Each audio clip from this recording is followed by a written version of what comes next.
ఈ దిన వాక్య ధ్యానాంశము విరోధి ఎవడు? రోమాపత్రిక 8వ అధ్యాయము 31వ వచనం.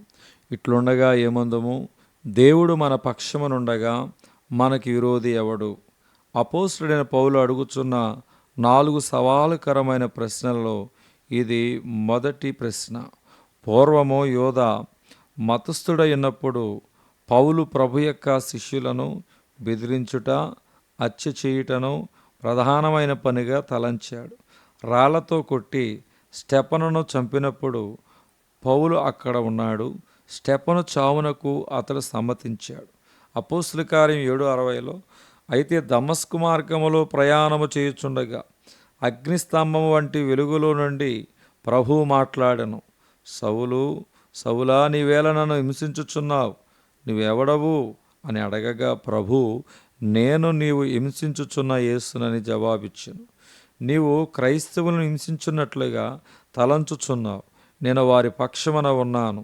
నీవు వారిని కాదు, నన్నే హింసించుచున్నావు అను మాటలు సౌలు హృదయమును తాకెను. తక్షణము తను తాను ప్రభువుకు సమర్పించుకును. తన జీవిత కాలమంతయు ప్రభువు తనతో ఉండుటను ఎల్లప్పుడూ గ్రహించెను. అదే ఆయనకు బలమయుండును, సేవ చేయుటకు ప్రేరేపించును. దేవుని బిడ్డలారా, ఆయన ఎల్లప్పుడూ మీతో కూడా ఉన్నాడు. మిమ్మును విడవడు, ఎడబాయడు. యుగ సమాప్తి వరకు సదాకాలం మీతో కూడా ఉంటాడు. మత్తయి సువార్త 28:20. నా అరచేతుల మీదనే నిన్ను చెక్కుకొని ఉన్నాను. నీ ప్రాకారములు నిత్యము నా ఎదుట ఉన్నవి. కాపరి అయిన ప్రభువు గొర్రెలమైన మనలను ఎరిగి ఉన్నాడు. ఎవడనో మనలను ఆయన చేతుల నుండి అపహరింపడు. ద్రాక్షావల్లిని నేను, తీగల మీరు. ఎవడు నా యందు నిలిచిండునో, నేను ఎవనయందు నిలిచిందునో వాడు బహుగా ఫలించును. నాకు వేరుగా ఉండి మీరేమీయూ చేయలేరు. కాబట్టి మనము క్రీస్తునందు నిలిచినట యందు శ్రద్ధ చూపవలను. అందునిమిత్తము ఆయన ప్రేమ యందు నిలిచి ఉండవలను.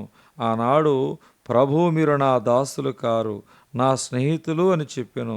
కారణము, నిజమైన స్నేహితుని వలె ఆయన సమస్తమును తన శిష్యులకు తెలియచేయుచున్నాడు. మిమ్మను ముట్టినవాడు తన కనుగుడ్డును ముట్టినవాడు.